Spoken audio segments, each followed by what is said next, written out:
नमस्कार दोस्तों, मैं आनंद सर, आपका दोस्त एक बार फिर से आपका मैथमेटिका के YouTube चैनल पर स्वागत करता हूं।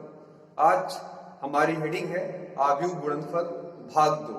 जो भी नया मित्र हो उसे मैं सूचित करना चाहूंगा कि अगर उन्होंने गुणा करने की आव्यूह की प्रक्रिया यानी कि मैट्रिक्स मल्टीप्लिकेशन अगर ना सीखा हो तो वो पिछला वीडियो जाकर पहले देख ले भागे, फिर भाग 2 की तरफ आए, क्योंकि हम यहाँ गुणा करने का प्रोसीजर नहीं सीखने वाले हैं। उसके हम क्वेश्चंस लगा रहे थे काफी अच्छे, जो लगाते लगाते एक लेवल के बाद अब काफी हायर लेवल में आने वाला है।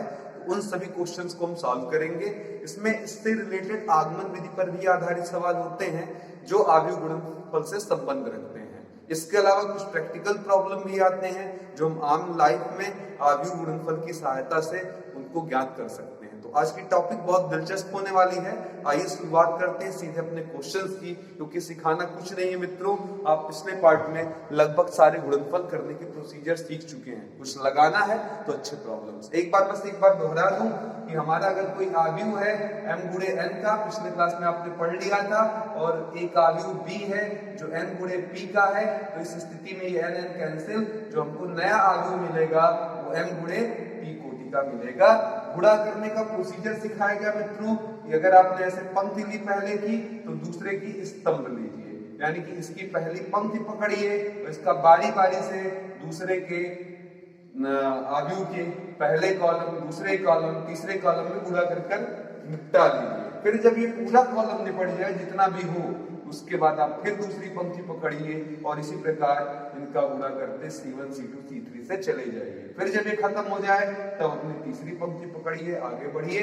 अब ये पंक्ति कितना है, स्तंभ कितना है, ये तो सिचुएशन पर बेस्ड होगा कि आपका सवाल किस टाइप का दिया गया होगा।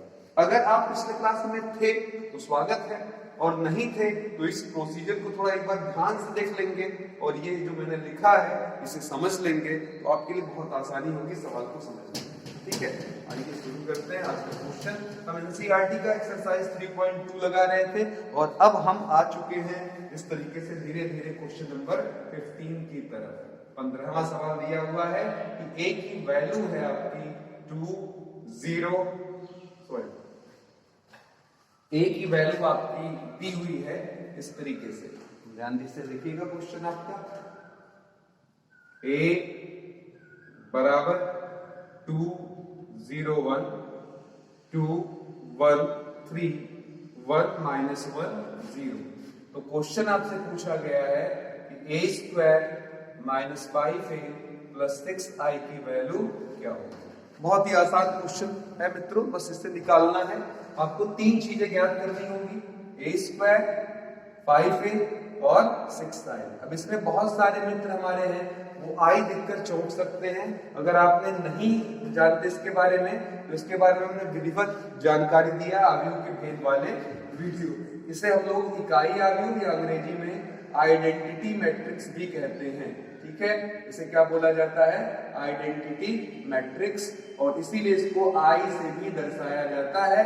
और इसकी वैल्यू क्या होती है, तो जवाब है ये जो अगर आप वर्ग बना लें तो इसका ऐसे पेट काट दीजिए, यहाँ पर 1 मिलेगा, बाकी शेष सदस्य 0। और अगर आपने थोड़ा बड़ा वर्ग बना लिया, साइज में थोड़ा सा इनलार्ज कर लिया, तो उस स्थिति में आपका 3 1 ले लीजिए ऐसे क्रॉस पर, और बाकी सभी जगहों पर क्या रख दीजिए 0।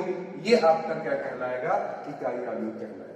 अब किसी सवाल में कौन सा वाला इकाई आव्यूह लेना है, ये वाला या ये वाला, ये निर्धारित करेगा कि आपका सवाल किस कोटि का है। तो मित्रों आइए देखिए, कोटि देख ले, 1 2 3, 3 पंक्ति 3 ही स्तंभ, यानी कि ये है 3 गुणे 3 का।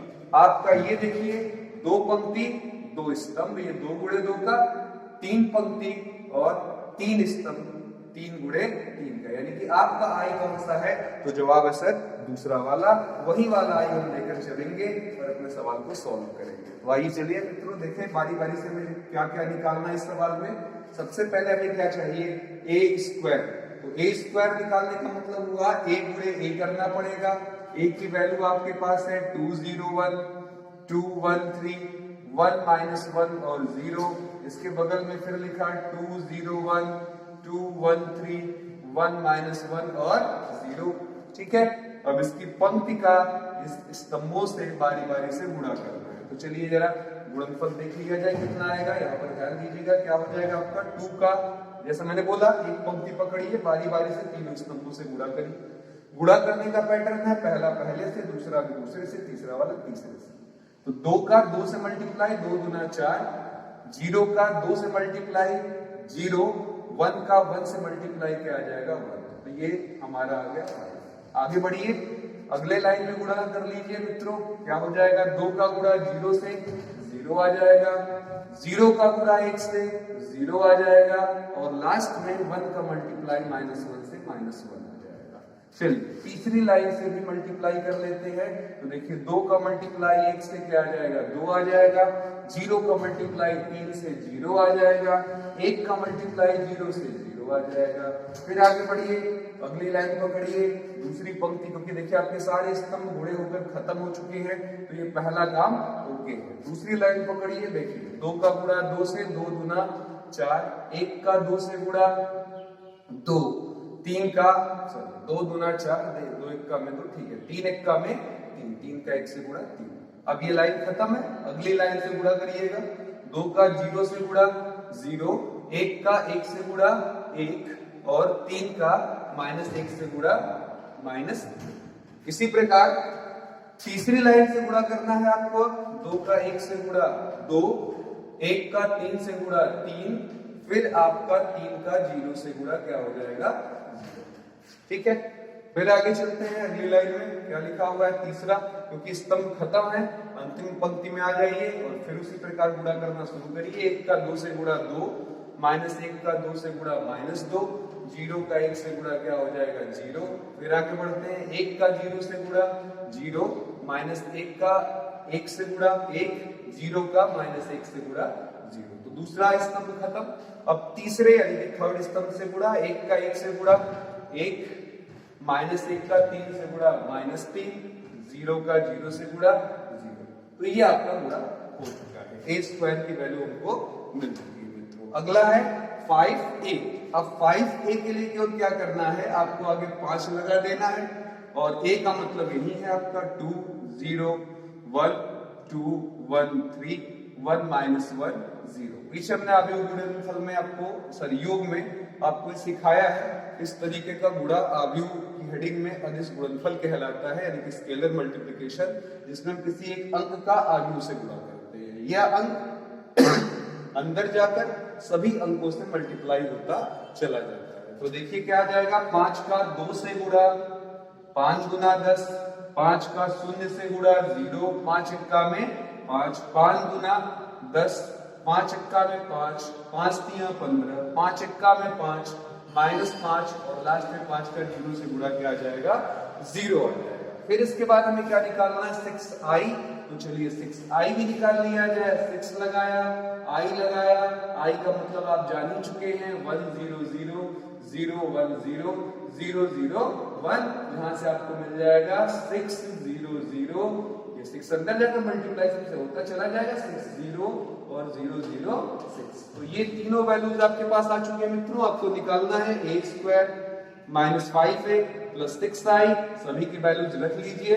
बोलिए, पहला आ रहा है यहाँ पर 5, उसके बगल में -1, उसके बगल में 2, उसके नीचे 4 2 6 3 9, उसके बाद आपका 1 से -3 घटा -2, लास्ट में 3 और 2 मिलकर क्या हो जाएगा 5, 2 -2 को घटाने पर 0, नीचे -1, 1 को -3 से घटाने पर -2, ये हो गया। इसके बाद हमें माइनस का साइन लगाना है, 5a लेना है। बोलिए 5a की वैल्यू कितनी है 10 0 5 10 5 15 5 -5 और 0, उसके बगल में प्लस लगाकर 6i लिखना है। 6i की वैल्यू कितने के बराबर है आपकी 6 0 0 0 6 0 0 0 6, ये हो जाएगा। ठीक है, अब इनको सीधे सीधे आपको क्या करना है, जो भी लिखा है उस तरीके से जोड़ना या घटाना है, और जो सीध में चीजें पढ़ती मित्रों उसी साइड के साथ हम जोड़ते हैं घटाते हैं। चिन्ह जैसा हो तो देखिए 5 वाला 10 के साथ क्या करेगा घटेगा। एक समझ लीजिए, अगर आप पिछले वीडियो में नहीं रहे हो और अगर थे तो कोई बात नहीं, इसको आगे बढ़ाइए, बीच में प्लस का निशान लगाइए, आगे 6 लिख लीजिए। इसी प्रकार देखिए -1, फिर इसके बाद इसे ले जाकर जीरो के साथ क्या करना है, घटाना है। फिर तीसरा वाला देखिए उस तरफ से लेकर जाइए इस तरीके से, यहाँ ये क्या करेगा, जीरो से फिर क्या करेगा, जुड़ जाएगा। तो अब समझ गए होंगे आप। अगला क्या होगा, 2 में क्या करेंगे, -5 को घटाएंगे और लास्ट में ले जाकर उसमें जीरो जोड़ देंगे। ऐसे ही नीचे वाला 9 में से 10 घटा देंगे और फिर उसमें क्या करेंगे, जीरो जोड़ देंगे। फिर आगे बढ़िए, -2 है उसमें फिर क्या करें, -5 ऐड कर दे, उसके साथ 6 को जोड़ दे। इसी प्रकार 5 ले लें, 5 में क्या कर दें, 15 घटा दें और लास्ट में क्या करें, जीरो ऐड कर लें। फिर बोलिए जीरो ले लीजिए, जीरो में से क्या करिए, 5 घटा दीजिए और फिर लास्ट में क्या करिए, उसमें जीरो जोड़ दीजिए। -1 है, -1 में से -5 को घटाना है, साथ में लास्ट में जीरो उसमें जोड़ देना है। फिर -2 है यहाँ पर मित्रों, -0, फिर लास्ट में उसमें 6 क्या करना आपको, जोड़ देना है। तो अब रिजल्ट की बारी, 6 और 5 मिलकर 11, 11 में से 10 गया क्या आ जाएगा, 1, यहाँ पर -1, 2 में से 5 गया -3, इसी प्रकार नीचे 9 में से 10 गया -1 और 6 ये रहा, 5 2 7 ये रहा, -7 और 6 में मिलकर क्या हो जाएगा, -1, 5 में से 15 घटा देंगे -10, -5 यहाँ मिल रहा है। फिर ये माइनस माइनस प्लस यानी कि 5 में से 1 चला जाएगा, क्या आ जाएगा, 4, 6 में से 2 घटा देंगे, यहाँ पर भी क्या आ जाएगा, 4। तो ये आपका आंसर हो गया। तो इस तरीके से आप बहुत ही सरलता से इन क्वेश्चंस को सॉल्व कर सकते हैं। ठीक है, आइए चलते हैं अगले सवाल की तरफ मित्रों, नेक्स्ट क्वेश्चन की तरफ।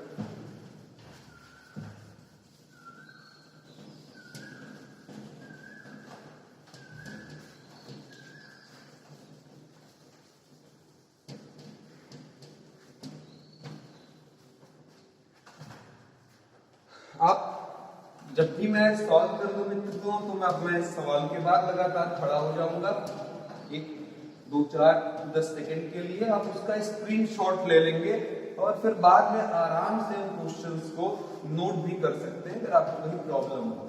वैसे मैं पूरा प्रयास करूंगा कि अब इसके बाद के क्वेश्चंस काफी लॉन्ग हैं, उन्हें हम बहुत ही इजी और स्लो प्रोसेस में लगाएं ताकि आपको मजा आए सवालों को समझने में।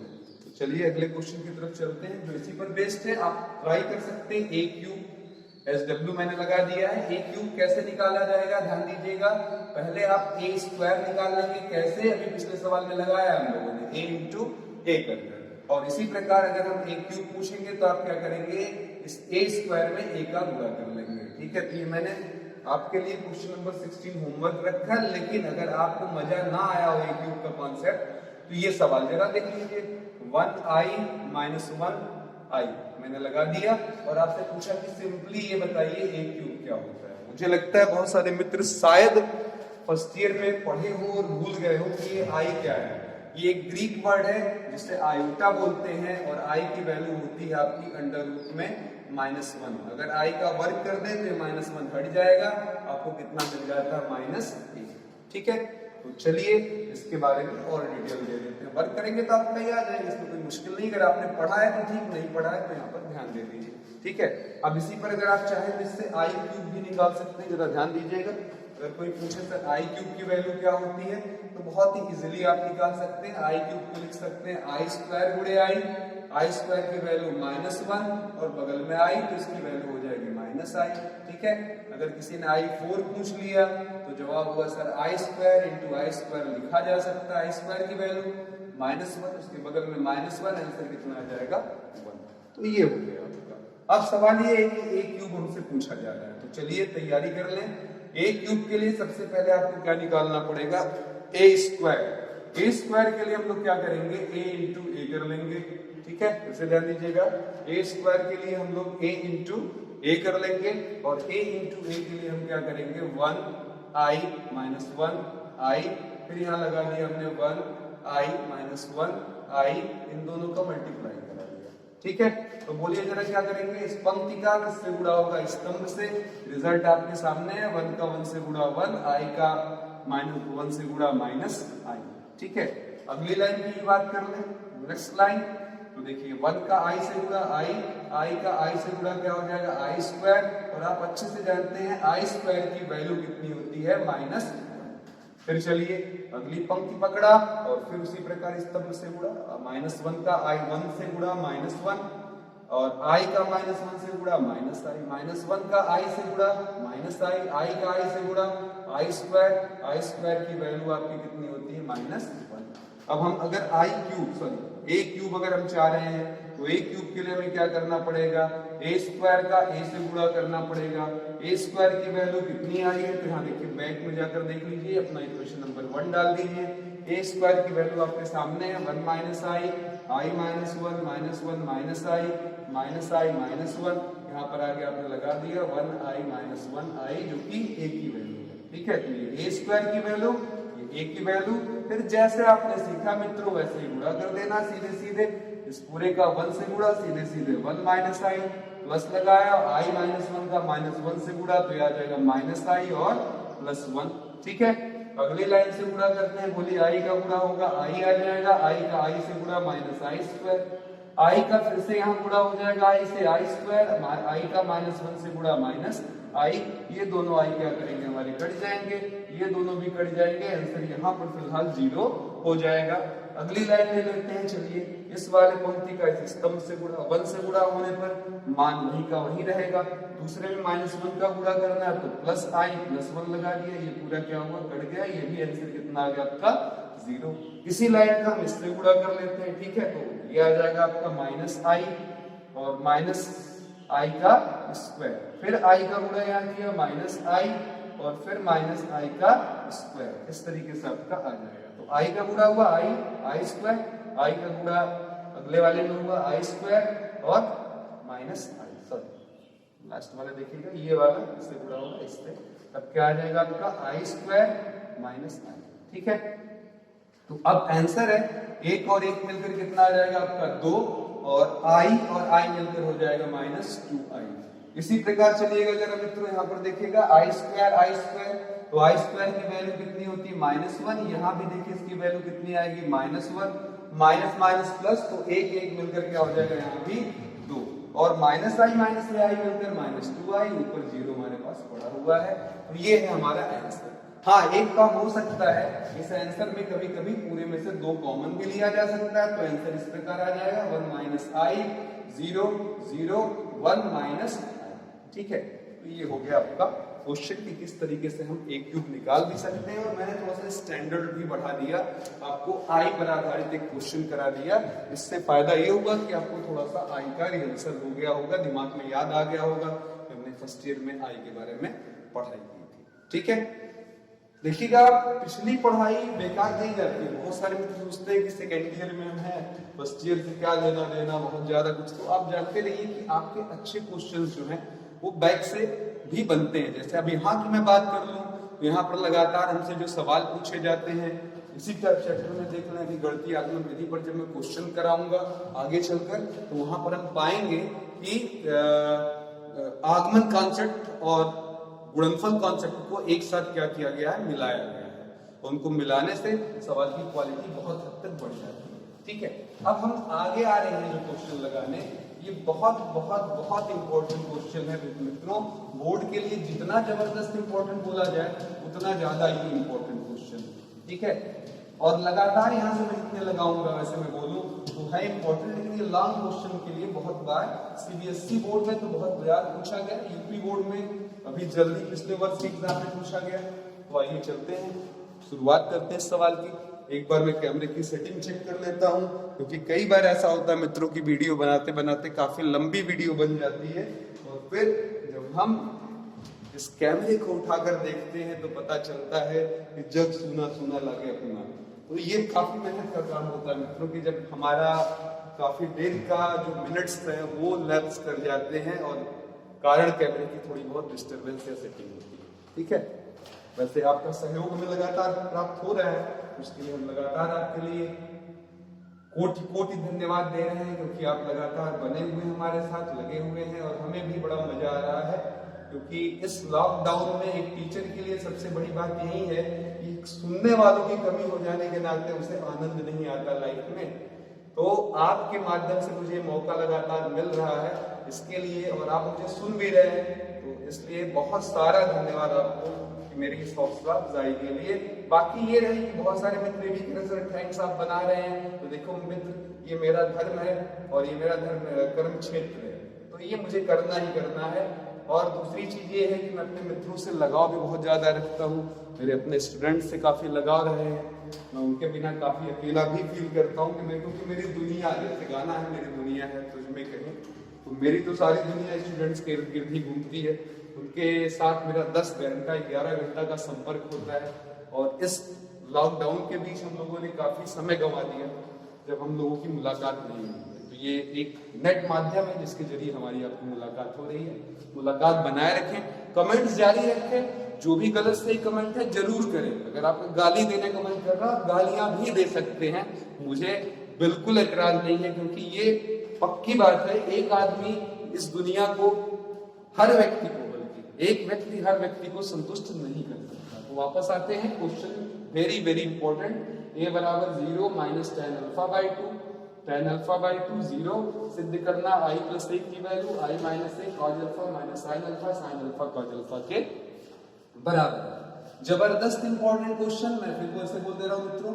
अब आइए समाधान देख लिया जाए। सबसे पहले देखिए अपना लेफ्ट हैंड साइड, जो कि काफी आसान है और आपने अभी अभी पढ़ भी लिया, आई को याद भी कर लिया, रिवाइज भी कर लिया। आई की वैल्यू मैं समझता हूं कि आप बताएंगे मुझे क्या पुटअप करना चाहिए, क्योंकि ये बगल वाला जो क्वेश्चन है हमारा, उसकी साइज हमारी 2 into 2 है, 2 पंक्तियां हैं इसमें और 2 ही स्तंभ है, तो ये 2 into 2 का है, इसलिए मैंने यहाँ पर जो आई इस्तेमाल किया वो भी 2 into 2 का होगा। 1 0 0 1। अब इनको ऐड कर लेना है, तो देखिएगा सीधे सीधे जुड़ेगा, 1 0 से 1 हो जाएगा, 0 माइनस tan अल्फा से जुड़ेगा तो माइनस tan अल्फा बाई 2 हो जाएगा, 0 tan अल्फा बाई 2 से जुड़ेगा tan अल्फा बाई 2 हो जाएगा, 1 0 से जुड़ेगा 1 हो जाएगा। ठीक है, तो लेफ्ट हैंड साइड का काम हमने तमाम कर दिया। अब यहाँ पर मुश्किल वाला जो काम है वो राइट हैंड साइड है, जो काफी टाइम लेने वाली चीज है। क्या है हमको निकालना, i माइनस a और उसके बगल में लिखा हुआ मित्रों cos alpha minus sin alpha और cos अल्फा। तो यहाँ पर देखिएगा i माइनस a की बात करें तो ये बहुत मुश्किल काम नहीं। आप यहीं पर देखिएगा, अगर यहाँ पर माइनस लगा होता तो आपका ये i माइनस a भी बन जाता। तो यहीं से देख ले, 1 से 0 जाएगा 1, 0 से इसको घटाने जाएंगे तो माइनस माइनस क्या हो जाएगा प्लस, यानी कि बन जाएगा tan अल्फा बाई 2, 0 से इसे घटाएंगे तो माइनस tan अल्फा बाई 2। ठीक है, और लास्ट में 1 से 0 घटा देंगे तो 1 आ जाएगा। अब आई होप आप ये i माइनस a समझ गए होंगे।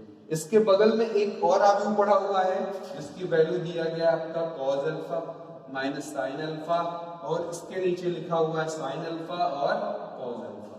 ठीक है, ठीक है। अब इनका मल्टीप्लाई करना वो आप सीख ही चुके हैं। पंक्ति का किससे गुणा करेंगे, स्तंभ से। तो देखिए क्या आ जाएगा आपका, 1 का cos से गुणा क्या आ जाएगा आपका cos अल्फा, प्लस लगाया। यहाँ ध्यान दीजिएगा ये tan है, tan को हम चाहे तो sin बाई cos लिख सकते हैं, यानी कि sin अल्फा बाई 2 के नीचे cos अल्फा बाई 2। इसी प्रकार ये भी जो आपका माइनस tan अल्फा, यहाँ भी क्या करिए माइनस sin अल्फा बाई 2 के नीचे cos अल्फा बाई 2 लगाकर भी इसको इस्तेमाल किया जा सकता है और हम ऐसे इस्तेमाल भी करने वाले हैं। तो बोलिए इस पंक्ति का स्तंभ से गुणा कर दीजिए, तो यहाँ पर आ जाएगा 1 का cos से गुणा cos, इसका मल्टीप्लाई sin से हो गया तो यहाँ sin अल्फा बाई 2 नीचे cos अल्फा बाई 2, साथ में क्या हो जाएगा sin अल्फा। ठीक है, अगली लाइन से पूरा करते हैं। इधर देखिएगा 1 का मल्टीप्लाई हमारा sin से हो जाएगा माइनस sin अल्फा और फिर इसका मल्टीप्लाई cos से, तो ये हो जाएगा sin alpha by 2, cos alpha by 2 का मल्टीप्लाई किससे हो गया cos अल्फा से। ठीक है, अगली लाइन चलिए मित्रों, ये वाली पूरी लाइन का मल्टीप्लाई ऐसे और ऐसे होना है। तो बोलिए जरा minus sin alpha by 2 cos alpha by 2 का गुणा cos से, ये हो जाएगा माइनस sin अल्फा बाई 2 बटे में cos अल्फा बाई 2 का गुणा किससे हुआ cos अल्फा से। फिर प्लस लगाइए, 1 का गुणा किससे होने वाला है sin अल्फा से। अगला मल्टीप्लाई माइनस और माइनस क्या हो जाएगा प्लस, sin अल्फा बाई 2 के नीचे क्या लग जाएगा cos अल्फा बाई 2, साथ में क्या लग जाएगा sin अल्फा। 1 का गुणा cos से हो जाएगा, क्या आ जाएगा आपका cos अल्फा। तो ये हिसाब किताब बैठ गया। अब देखिए यहाँ लसपा लेने की तैयारी भी कर रहे हैं, इसलिए हमने बटे में 1 लगा दिया है। मुझे लगता है सभी मित्रों को समझ में आ रहा होगा, यहाँ इसका और इसका लसपा क्या हो जाएगा cos अल्फा बाई 2। इसका यहाँ गुणा हुआ, ये आ जाएगा cos अल्फा बाई 2, प्लस में आगे आ जाएगा आपका sin अल्फा और साइन अल्फा बाई 2। ठीक है, इसके बाद देखिए मित्रों यहाँ भी लसअप है, यानी कि एलसीएम कितना आ जाएगा cos अल्फा बाई 2। इसका गुणा यहाँ पर कर देंगे तो minus sine alpha cos alpha by 2 और plus sine alpha by 2 cos alpha. ठीक है, नीचे आते हैं, यहाँ पे देखिए इन दोनों का लसअप क्या हो जाएगा आपका cos अल्फा बाई 2, ऊपर आ जाएगा आपका माइनस साइन अल्फा बाई 2 और cos अल्फा, धन लगाकर आ जाएगा साइन अल्फा और cos अल्फा बाई 2। फिर देखिए इन दोनों का एलसीएम ले लेते हैं तो क्या आ जाएगा आपका cos अल्फा बाई 2, ये हो जाएगा साइन अल्फा बाई 2 प्लस यहाँ मल्टीप्लाई कर लेंगे cos अल्फा बाई 2। ठीक है, अब इसको सिंप्लीफाई कर देते हैं। आइए चलिए देखिएगा, मैं लेफ्ट हैंड साइड नहीं बिता रहा हूँ तो राइट बिता रहा हूँ। ठीक है, एक मिनट मैं एक बार थोड़ा सा रुक जाता हूँ। जो भी मित्र स्क्रीनशॉट लेना चाहता है इसका ले सकता है। हमारा ये था आपका i माइनस और यहाँ पर बगल में था हमारा cos alpha minus sine alpha. ठीक है, तो जो भी मित्र यहाँ पर स्क्रीनशॉट लेना चाहता है स्क्रीनशॉट ले ले, क्योंकि इसके बाद मैं फट से बस सिंप्लीफाई करूंगा और आंसर मिल जाएगा। मैं थोड़ा सा खड़ा हूँ, आपको अगर लगता है यहाँ स्क्रीनशॉट लेने की जरूरत है, समझने में कहीं प्रॉब्लम, एक इसका पिक्चर खींच ले ताकि आपको कोई प्रॉब्लम ना लगे। मोस्ट इंपॉर्टेंट क्वेश्चन है। कई बार अगर नौसिखिया हूं आप इस टॉपिक में तो इसमें काफी लोगों को दिक्कतें आती हैं, क्योंकि इसके पीछे का सबसे बड़ा कारण ये है कि त्रिकोणमिति का कमजोर होना। इसीलिए मैं ये भी कहना चाहूंगा कि वो मित्र जिसे बेसिक कॉन्सेप्ट में प्रॉब्लम हो, हम लोगों ने नए वीडियोस अपलोड करना शुरू किए हैं। अब की बात पॉलिटेक्निक पर, ये इसी मैथमेटिका चैनल पर ही उसके वीडियोस डाले जा रहे हैं, वो आप जरूर देखें। अगर आप फर्स्ट ईयर या सेकेंड ईयर, ये तो सेकेंड ईयर के लिए ही वीडियो है, अगर आप सेकेंड ईयर हैं तो उसे जरूर देखें। उससे आपका बेसिक जो है वो बहुत ही स्ट्रांग हो जाएगा मित्रों। और अगर आपको कभी भी लगता है कि मैंने हाई स्कूल में अच्छी पढ़ाई नहीं की है, तो ये एक अच्छा मौका है। इस बंद समय में, लॉकडाउन समय में आप काफी समय नेट पर देकर ये सारी चीजें बड़ी ही आसानी से सीख सकते हैं। और सबसे अच्छी बात तो ये है कि आपको चैनल भी नहीं बदलना है, उसको देखते रहें। और हाँ मित्रों, देखना ही केवल जारी ना रहे, थोड़ा सा हौसला अफजाई के लिए सब्सक्राइब करते रहें, वीडियो देखते रहें और साथ साथ इसको शेयर भी करते रहें। ये एक टीचर का बहुत बड़ा सहयोग होता है और उसका हौसला भी बढ़ता है। हम और भी अच्छी अच्छी वीडियोस लेकर आ रहे हैं। मैं ये तो नहीं कह रहा हूँ कि कुछ जैसा आपको यहाँ पर मिल रहा है हर चीज का समाधान वैसा हर यूट्यूब पर नहीं मिल रहा होगा, ये कहना तो गलत होगा, क्योंकि इसे हम इको कह सकते हैं। लेकिन मैं इतना जरूर दावा कर रहा हूँ कि जितने क्वेश्चंस मैं लगवा दे रहा हूँ आपको टॉपिक वाइज, उतने सारे क्वेश्चंस आपको एक यूट्यूब चैनल पर मिल पाना तो कतई मुश्किल ही नहीं, बहुत मुश्किल है। ठीक है, ये मैं दावे के साथ कह सकता हूँ, क्योंकि हम लोग बहुत सारे लोगों के वीडियोस को देखते हैं ताकि हमें भी पता चले हमारे कम बेसी क्या है, हम लोग क्या गड़बड़ियां कर रहे हैं। ठीक है, तो इसलिए हमें पूरा श्योर है। कोई भी 2-4 क्वेश्चन 5 क्वेश्चन लगवाने के बाद जनरल टीचर इसको टालने का प्रयास करता है, लेकिन हम लोग लगातार आपके लिए यहाँ पर बने हुए हैं कि आप समझते चले और देखते चले। तो वापस आ जाइए। अब इस आई होप आपने स्क्रीनशॉट ले लिया होगा। थोड़ा सा मैं रिवाइज करा दूं आपको एक फॉर्मूला, साइन ए प्लस बी साइन ए कॉस बी और फिर क्या हो जाता कॉस ए साइन बी। अगर यहाँ बीच में माइनस होता तो हमें यहाँ भी क्या मिलता बीच में माइनस। दूसरा फॉर्मूला आपका कॉस ए प्लस बी का फॉर्मूला तो होता है cos A cos B minus sign A sine B. यहाँ पर बीच में माइनस होता मित्रों, और अगर यहाँ माइनस लगाया तो यहाँ पर हमें क्या मिलेगा प्लस मिलेगा। ठीक है, तो अब जरा हम मिलाइए, आपको मिल जाएगा। मामला ये रहा sign A cos B, sorry sine A sine B cos A cos B, sign A sine B cos A cos B. कौन सा फॉर्मूला बन जाएगा मित्रों कॉस ए माइनस बी, क्योंकि बीच का निशान क्या है प्लस, तो ये बन जाएगा cos alpha minus alpha by 2 और बटे में भी ऑलरेडी क्या लिखा हुआ है कॉस अल्फा बाई 2। जरा ध्यान दें, अल्फा में से उसका आधा निकाल देंगे तो यहाँ भी अल्फा बाई 2 आ जाएगा और बटे में हो जाएगा कॉस अल्फा बाई 2। तो ये पूरा एक दूसरे को क्या करेगा काट कर क्या बन जाएगा 1। तो यहाँ 1 आ चुका है। अगला लाइन देखिए जरा, यहाँ पर अगर आप गौर करें ये माइनस कॉमन ले लें तो ये प्लस के बजाय क्या हो जाएगा माइनस, और फॉर्मूला बन जाएगा sign A cos B minus cos A sine B, formula बन जाएगा साइन ए माइनस बी। तो अब देखिए माइनस बाहर है, ए माइनस बी का मतलब अल्फा, ए का मतलब और बी का मतलब अल्फा बाई 2, नीचे आपका कॉस अल्फा बाई 2 है। फिर मैं कहूंगा अल्फा में से अल्फा बाई 2 जाएगा, अल्फा बाई 2 आया, ऊपर साइन अल्फा बाई 2, नीचे कॉस अल्फा बाई 2 बन जाएगा माइनस tan अल्फा बाई 2।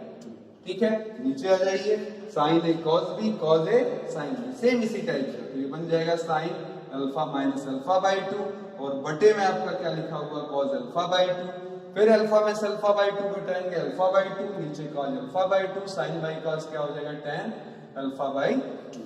फिर देखिए sine A sine B cos B, बीच में प्लस का निशान, तो कौन सा फॉर्मूला बनेगा कॉस ए माइनस बी यानी कि अल्फा माइनस अल्फा बाई 2।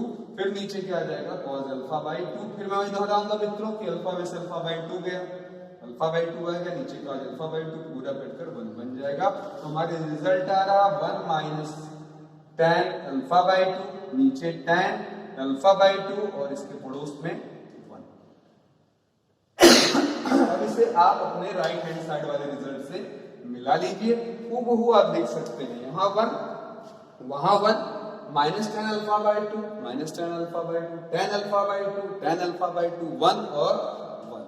ठीक है, तो इस तरीके से ये सवाल आराम से आपका हल हुआ, और ये काफी लॉन्ग क्वेश्चन में हमारे पूछा गया है, और ये काफी इंपॉर्टेंट है। अगर आप सीबीएसई बोर्ड के हैं तो ये क्वेश्चन 7-8 बार आपके बोर्ड में आ चुका है, और अगर आप यूपी बोर्ड के हैं तो यूपी बोर्ड में एनसीईआरटी का यूज 3 सालों से हो रहा है, जिसमें 1 साल ये क्वेश्चन पूछा जा चुका है। ठीक है, तो आई होप आपको ये अच्छा लग रहे होंगे, क्वेश्चन समझ में आ रहे होंगे, आप स्क्रीनशॉट ले लीजिएगा इसका, हम अगला सवाल लगाने चलते हैं। ठीक है, उम्मीद है मित्रों आपको खूब अच्छे से ये सारी चीजें समझ में आ गई होंगी। ठीक है,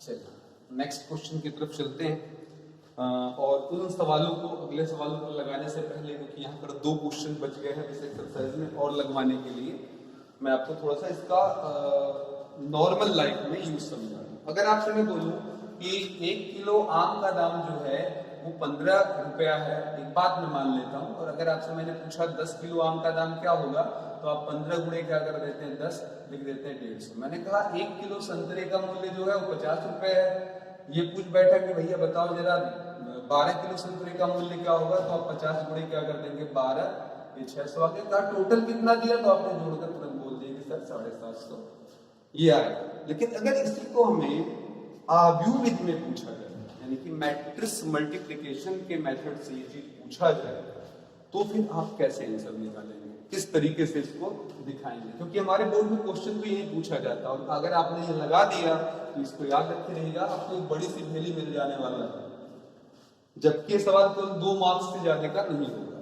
तो यहाँ केवल हमें नंबर पूरे मिल जाएंगे अगर हम सही इसको व्यवस्थित कर लिख देंगे, बाकी काम तो वही है, मल्टीप्लाई ही है, पूरा तुम्हें ऐसे ही कुछ करना पड़ेगा लास्ट में ले जाकर। फिर इसको शो कैसे करेंगे, दिखाएंगे कैसे, लिखेंगे कैसे, इस चीज को थोड़ा समझें। ठीक है, ये समझ लें, फिर उसके बाद इसके क्वेश्चंस को लगा लेते हैं। इस पर 2 सवाल या 3 सवाल हमारे एनसीईआरटी में दिए गए हैं, उनको हम अच्छे से देखेंगे। एक क्वेश्चन हमारा विविध में भी काफी जबरदस्त रखा गया है इसी हेडिंग पर, आइए जरा समझ लें।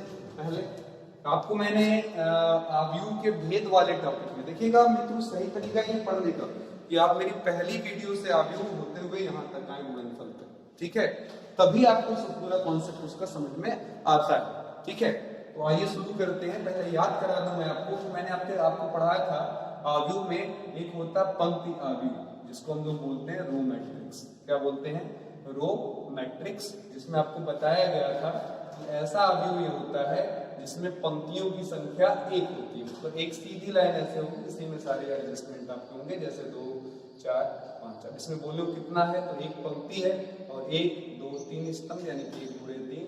तो ऐसा आव्यूह जिसमें पंक्तियों की संख्या 1 होती है, कुछ भी हो सकता है, इस तरीके से भी लिया जा सकता है। 1 2 यहाँ लिख दें हम, तो कहेंगे सर ये एक पंक्ति है, तो कितने स्तंभ है इसमें, तो 2 स्तंभ, इस तरीके से लिखा जा सकता है। ठीक है, दूसरा मैंने पढ़ाया था आपको स्तंभ आव्यूह। ठीक है, स्तंभ आव्यूह यानी कि कॉलम मैट्रिक्स बताया था आपको। ठीक है। इस कॉलम मैट्रिक्स में बताया था कि आपका एडजस्टमेंट इस तरीके से होगा, ठीक है। अब इसमें अगर मैं पूछूं कि कितनी पंक्तियां हैं तो जवाब होगा सर यहाँ 4 पंक्तियां हैं, लेकिन स्तंभ कितना है? एक। स्तंभ आयु में स्तंभों की संख्या 1 होती है, पंक्ति आयु में पंक्तियों की संख्या 1 होती है। अब आप सोच रहे होंगे सर ये क्यों याद करा रहे हैं, तो यहाँ देखिएगा जब हम इसका प्रैक्टिकल यूज वाले क्वेश्चन में आते हैं तो ध्यान दीजिएगा, पंक्तियों में हम वस्तुओं की मात्रा कह सकते हैं, वस्तुओं की मात्रा जो भी, जैसे आलू, टमाटर, भिंडी, कुछ भी है उसकी मात्रा 1 किलो 2 किलो उसे हम एडजस्ट करते हैं। और जबकि दूसरा स्तंभ आयु में हम क्या करते हैं, वस्तुओं का प्रति किलोग्राम या जैसा भी वहां दिया प्रति दर्जन, ठीक है, वस्तुओं का मूल्य रखते हैं। इस एडजस्टमेंट के साथ आप किसी भी सवाल को बड़े ही आसानी से लगा सकते हैं, ठीक है। आइए मैं इस सवाल को समझने के लिए एक छोटा सा सवाल लेता हूं, क्वेश्चन नंबर पहले 20, ठीक है, 20वां सवाल है एनसीईआरटी से। किसी स्कूल की पुस्तक की दुकान में 10 दर्जन रसायन विज्ञान, ठीक है, 10 दर्जन रसायन विज्ञान, शब्दों को ध्यान दीजिएगा, 10 दर्जन रसायन विज्ञान की पुस्तक है हमारे पास, ठीक है। और क्या लिखा हुआ है, 8 दर्जन हमारे पास भौतिक की किताब है, ठीक है, यानी कि फिजिक्स की बुक है, ये केमिस्ट्री है, ये फिजिक्स है, ठीक है। दर्जन का मतलब दर्जन से ही है, कोई प्रॉब्लम नहीं है। तथा 10 दर्जन हमारे पास है अर्थशास्त्र की किताब, ठीक है, इकोनॉमिक्स, ठीक है, इकोनॉमिक्स, ठीक है।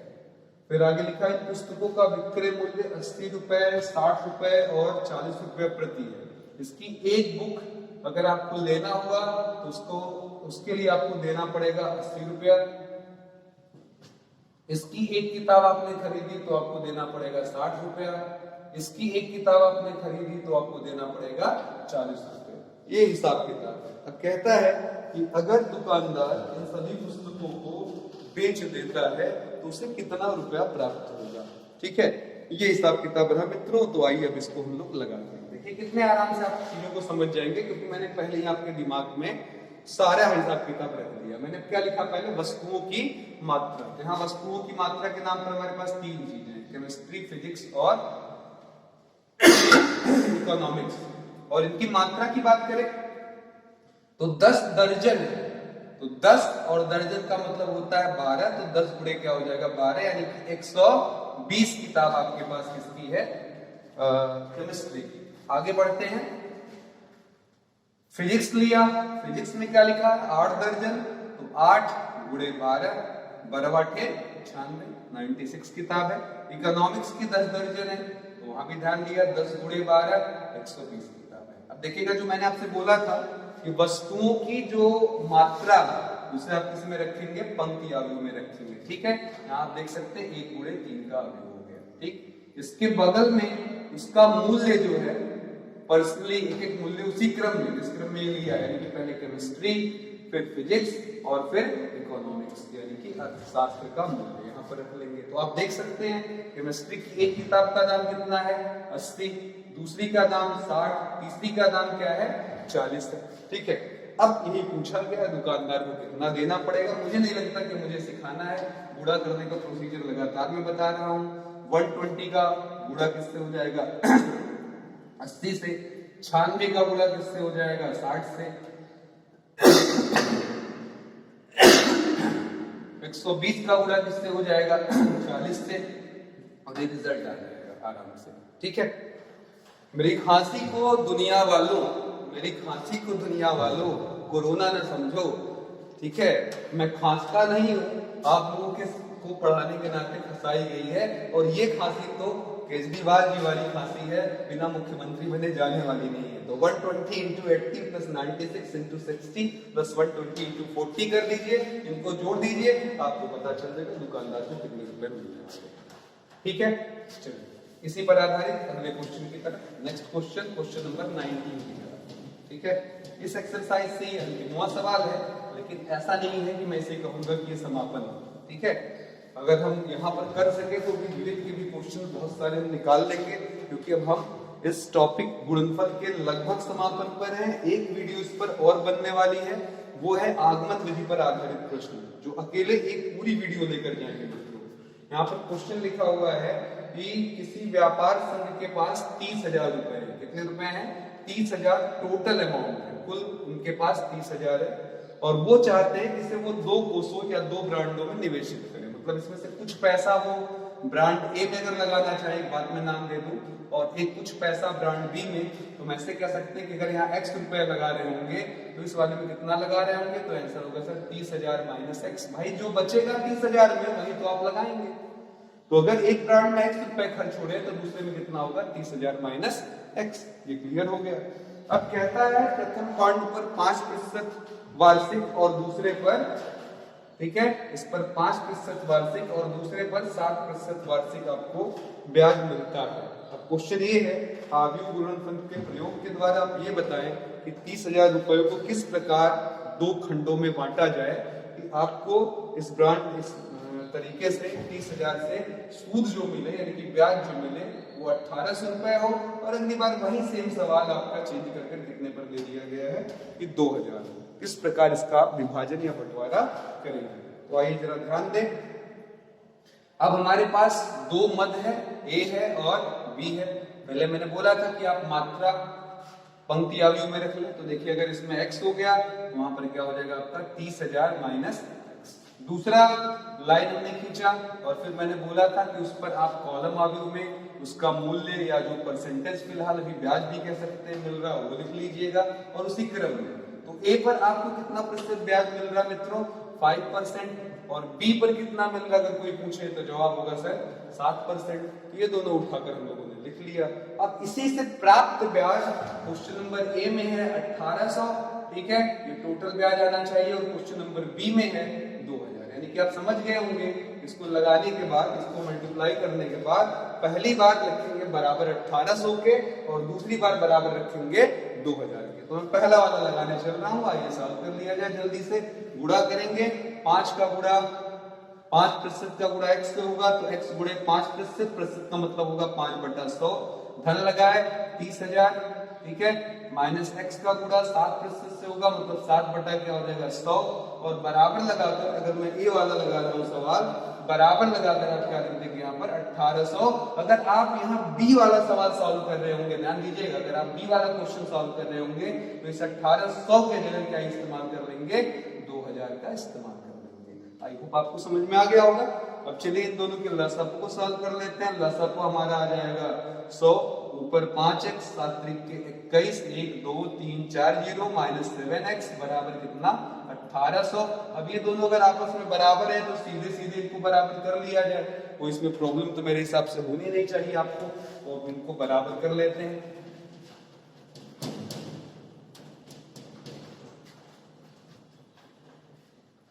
तो हमने इनको बराबर कर लिया और इस स्थिति में हमारे पास क्या आ जाएगा, ये 100 का क्रॉस गुणा हो गया तो 1800 गुणे 100, और इधर देखिए आपके पास 5 में से 7 गया माइनस 2x, और ये हो जाएगा आपका 2112,340 यानी कि 2,10,000। उधर आपका 1,80,000, ये जाकर वहां घट जाएगा तो आपका 2,10,000 में से 1,80,000 घटा देंगे, माइनस आपका कितना आ गया 30,000, कटा 2 से काट देंगे कितना आ जाएगा 15,000। तो आप देख सकते हैं मध्य ए में अगर कोई पूछे तो यहाँ पर आप रख देंगे कितना आंसर हुआ 15,000, और मध्य बी में 30,000 से 15,000 घटा देंगे तो कितना आ जाएगा 15,000, यानी कि ए में भी 15 और बी में भी 15। अगली बार आपको लगाना होगा बी वाला क्वेश्चन मित्रों, मैं फिर कह रहा हूँ यहाँ 2,000 रख दीजिए, ठीक है, और जब क्रॉस गुणा होगा तो 1,80,000 के बजाय आपको 2 लाख मिलेगा, और 2,10,000 से घटेगा तो 10,000 मिलेगा, 2 से काटेंगे 5,000 मिलेगा, यानी कि अगला आंसर आपका 5,000 पहले मद में, और 30,000 से 5,000 आप घटा देते हैं तो आंसर आ जाएगा आपका 25,000 दूसरे मद में। तो इस तरीके से आप बड़े ही आसानी से इस क्वेश्चन को लगा सकते हैं, ठीक है। तो मेरे हिसाब से एक्सरसाइज 3.2 के हमने सारे क्वेश्चन लगा लिए हैं, एक भी सवाल हमारे बचे नहीं है। तो ये टॉपिक आपका 3.2 वाला एक्सरसाइज जो है वो पूर्ण रूपेण समाप्त होती है। इसी पर आप विविध प्रश्नावली के कई सारे क्वेश्चन हैं जो गुणनफल पर आधारित हैं, उन्हें हम लोग ट्राई कर सकते हैं। तो ऐसे ही कुछ सवाल जिनमें से कुछ हमारे बोर्ड में भी आए हैं, एक मैं लगाऊंगा और ऐसे 2-3 सवाल हमारे दिए गए हैं, ठीक है। इस टाइप का भी क्वेश्चन है जो काफी उम्दा है, वो पूरी हेडिंग हम लोग आज समाप्त कर लेते हैं। ताकि आव्यूह गुणनफल को यहाँ से इस तरीके से जो सामान्य गुणा है उसका प्रयोग है उसको हम टाटा बाय बाय कर दें। अगले क्लास में हम इसका एक महत्वपूर्ण टॉपिक उठाएंगे, आगमन विधि, जो हमारे यहाँ लॉन्ग क्वेश्चन में कई बार सीबीएसई बोर्ड में पूछी गई है, यूपी बोर्ड में फिर मैं वो दोहराऊंगा, एक बार आ चुका है। ठीक है, तो सबसे पहले मैं विविध से आपका क्वेश्चन नंबर जो है वो 9 उठा रहा हूँ, जो मल्टीप्लाई बेस्ड क्वेश्चन है, बढ़िया ऑब्जेक्टिव है, कई बार सीबीएसई बोर्ड में ये पूछा गया है। ठीक है, तो काफी अच्छा सवाल। 102, 021, 203, यहाँ पर हमारे पास है x, 4 और 1, राइट हैंड में क्या लिखा हुआ है 0, तो कह रहा है x की वैल्यू क्या होगी। ठीक है, ये सवाल हमारे पास है, और इसी पर आप सेम एक क्वेश्चन प्रैक्टिस कर सकते हैं, क्वेश्चन नंबर 7। ठीक है, और आज की हेडिंग को ध्यान में रखते हुए आप 8वां सवाल भी इजीली लगा सकते हैं, जो मैंने थोड़ी देर पहले पढ़ाया गुणा, आप एक बार देखेंगे, बड़े आराम से इस क्वेश्चन को लगा सकते हैं। आप कहें तो मैं क्वेश्चन लिख कर भी दे सकता हूँ, यहाँ ए दिया हुआ, आप देखने के लिए हाँ सर बहुत इजी है, लगा लेंगे। क्वेश्चन हमें दिया गया a² - 5a + 7i की वैल्यू को 0 दिखाना है, शो करना, मतलब आप ये वैल्यू निकालिए, अब वो अपने आप सारा 0 अभी वो बदल जाएगा, ये आपको दिखाना है। तो बिल्कुल वैसे ही जैसे आपको सवाल लगवाया गया था, पहले a² a गुणे a कर a में 5 का गुणा कर 5a, i में 7 का गुणा कर 7i, आराम से आपको प्राप्त हो जाएगा, तो ये लगाया जा सकता है। ये क्वेश्चंस आपके लिए हो गए हैं, और ठीक है, आइए इसको हम लगा लें पहले इस क्वेश्चन को।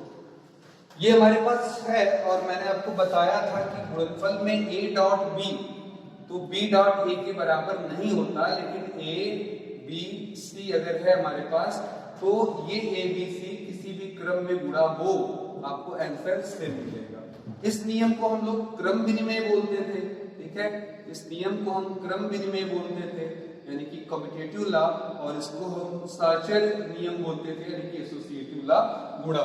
ठीक है, तो ये काफी इंपॉर्टेंट हमारे लिए है, इस हेडिंग को हम लोग चल रहे हैं इस सवाल को लगाने के लिए। मैं इसको आपके लिए होमवर्क के रूप में दे रहा हूं, और अगले क्लास में हम आपसे इस पर चर्चाएं करेंगे। ठीक है, आई होप इस क्वेश्चन पर विराम लगाकर दे रहा हूं, ताकि अगले क्लास में हम इस पर ओपनिंग करेंगे, इसकी बेसिक थ्योरीज पढ़ाएंगे, समझाएंगे। उम्मीद करता हूं आपको आज की क्लास बहुत पसंद आई होगी। ऐसे ही देखते रहे, लगातार हमारे साथ बने रहे, सहयोग करते रहे, वीडियो को हो सके तो फेसबुक पर शेयर करते रहे। मित्रों धन्यवाद हमें देखने के लिए। जानबूझकर मैंने यहाँ पर ट्रिक लगाया है, ताकि आप एक बार पलट कर क्रम विनिमय और सहचर्य नियम गुणनफल का जरूर देखे भागे, और फिर इस सवाल को लगाएं। तो धन्यवाद, फिर से मुलाकात होती बहुत जल्द अगली